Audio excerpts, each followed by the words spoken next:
क्या आप जानते हैं देवताओं के गुरु बृहस्पति को छोड़ने के बाद देवताओं ने किस संकट का सामना किया और कैसे विश्वरूप के वध के बाद एक ऐसा भयंकर दैत्य प्रकट हुआ जिसने देवताओं के सभी अस्त्र शस्त्र निगल लिए। नमस्कार लिसनर्स, स्वागत है आपका हमारे चैनल पर। यदि आप पहली बार आए हैं हमारे चैनल पर तो ज़रूर सब्सक्राइब कीजिए ताकि हर दिव्य कथा आप तक समय पर पहुँचे। पिछले अध्याय में हमने ये ज्ञान प्राप्त किया कि देवताओं ने नारायण कवच का उपदेश पाया था। आज उसी के क्रम को आगे बढ़ाते हुए हम एक रोचक कथा जानेंगे जिसमें हमें ये ज्ञान मिलेगा कि विश्वरूप का वध और वृतासुर जैसा राक्षस के द्वारा देवताओं की हार। इसीलिए वीडियो को अंत तक अवश्य सुनिए क्योंकि इसमें भगवान की महिमा और एक गहरा जीवन संदेश छुपा हुआ है।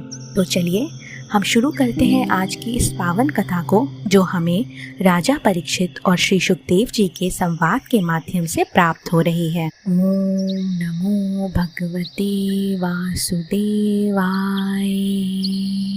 श्री सुखदेव जी महाराज कहते हैं, परीक्षित, विश्वरूप 3 सरों वाले ब्राह्मण थे।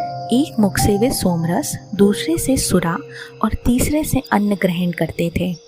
उनके पिता त्वष्टा 12 आदित्यों में से एक थे और वे यज्ञ में देवताओं को ऊंचे स्वर में आहुति देते थे, किंतु छिपकर मात्र स्नेहवश असुरों को भी आहुति पहुंचाते थे। इंद्र ने ये कपट देख लिया और वह भयभीत हो गए। उन्होंने क्रोध में आकर एक ही क्षण में विश्वरूप के 3 सरों को काट दिया। सोम रस भक्षण वाला सिर पीहा बन गया, सुरापान वाला गौरैया और अन्न भक्षण वाला तोता। इंद्र ने यह हत्या स्वीकार की और ब्रह्म हत्या के दोष को 4 भागों में बांटा, पृथ्वी, जल, वृक्ष और स्त्रियों में। इससे पृथ्वी में ऊसर भूमि, वृक्षों में गोंद, स्त्रियों में मासिक धर्म और जल में फेन बुदबुद के रूप में ये दोष दिखाई देता है। विश्वरूप की मृत्यु के कारण उनके पिता त्वष्टा को बहुत क्रोध आया और उन्होंने एक यज्ञ किया और उस यज्ञ में इंद्र के खिलाफ एक आहुति दी और कहा, हे इंद्र शत्रु, तुम्हारी वृद्धि हो, तुम अपने शत्रु को मार डालो। लेकिन उच्चारण में थोड़ी त्रुटि से इंद्र का शत्रु पैदा हुआ और यज्ञ से प्रकट हुआ एक महाभयानक दैत्य जिसका नाम था वृतासुर। वह प्रतिदिन बाढ़ के बराबर बढ़ता जाता था। जले हुए पर्वत जैसा काला, विकराल, लाल दाढ़ी मूंछ और सूर्य के समान उसके नेत्र थे। हाथ में 3 त्रिशूल लेकर वह कूदता फांदता जिसके कारण पृथ्वी कांप उठती थी। उसका मुंह इतना गंभीर था मानो संपूर्ण आकाश को भी पी जाएगा। देवताओं ने अपने दिव्य अस्त्रों से उस पर प्रहार किया, लेकिन वृतासुर ने सभी अस्त्र शस्त्र निगल लिए। देवता हताश होकर श्री नारायण की शरण में गए और देवताओं ने भगवान से प्रार्थना की, प्रभु, आप ही काल है, आप ही यज्ञ फल के नियंता हैं। आपने मत्स्य रूप से प्रलय काल में हमें बचाया, ब्रह्मा जी को भी बचाया। हम मूर्ख हैं जो आपको छोड़ दूसरों की शरण लेते हैं।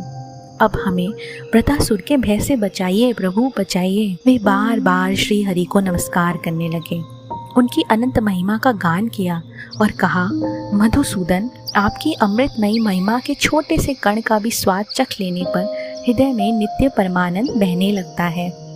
आपके चरण कमलों से ही जन्म मृत्यु के चक्कर से छुटकारा मिलता है। डियर लिसनर्स, यदि आपको ये दिव्य कथा यहाँ तक अच्छी लग रही हो तो कृपया हमारे चैनल को सब्सक्राइब कीजिए ताकि अगला भाग आपसे ना छूटे। आगे सुखदेव जी महाराज कहते हैं, देवताओं की ये स्तुति सुनकर शंख चक्र गदा पद्मधारी भगवान स्वयं प्रकट हो गए। उनके नेत्र शरद ऋतु के कमल के जैसे थे। 16 पार्षद उनके साथ थे। देवता आनंदित होकर भूमि पर लौट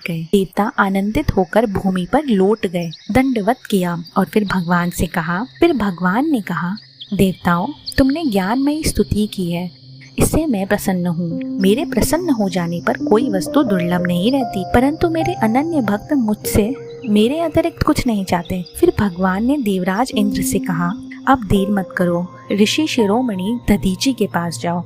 उनका तप, व्रत और उपासना से शरीर अत्यंत दृढ़ हो गया है। वे तुम्हें अपने अंग देंगे। उनसे अंग मांगो और विश्वकर्मा से उन अंगों से एक श्रेष्ठ आयुध बनवाओ। मेरी शक्ति से युक्त होकर उसी शस्त्र से तुम वृतासुर का सिर काटोगे। वृतासुर के मर जाने पर तुम्हें फिर तेज अस्त्र शस्त्र और संपत्तियां प्राप्त होंगी। इस प्रकार भगवान ने देवताओं को मार्ग दिखाया।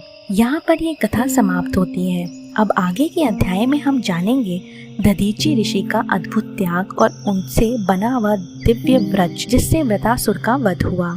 ये प्रसंग भी कम रोमांचक नहीं है, इसलिए अगले वीडियो में अवश्य सुनिएगा। इस अध्याय से हमें ये ज्ञान मिला कि जब कभी भी संकट आए तो हमें भगवान की ही शरण लेनी चाहिए। अहंकार, कपट और जल्दबाजी से विनाश होता है और सबसे बड़ा ज्ञान त्याग और भक्ति के बिना विजय संभव नहीं है। देवताओं की शक्ति उनके अस्त्र नहीं, उनकी भक्ति और भगवान की कृपा है। श्रोताओं, कैसी लगी आपको ये कथा? कमेंट करके हमें ज़रूर बताइए। वीडियो को लाइक कीजिए, शेयर कीजिए ताकि और लोग भी इस श्रीमद् भागवत की दिव्य कथाओं का लाभ ले सके, वो भी सरल भाषा में। चैनल को सब्सक्राइब करना ना भूलिए। अब हम आपसे मिलेंगे अगले भाग में।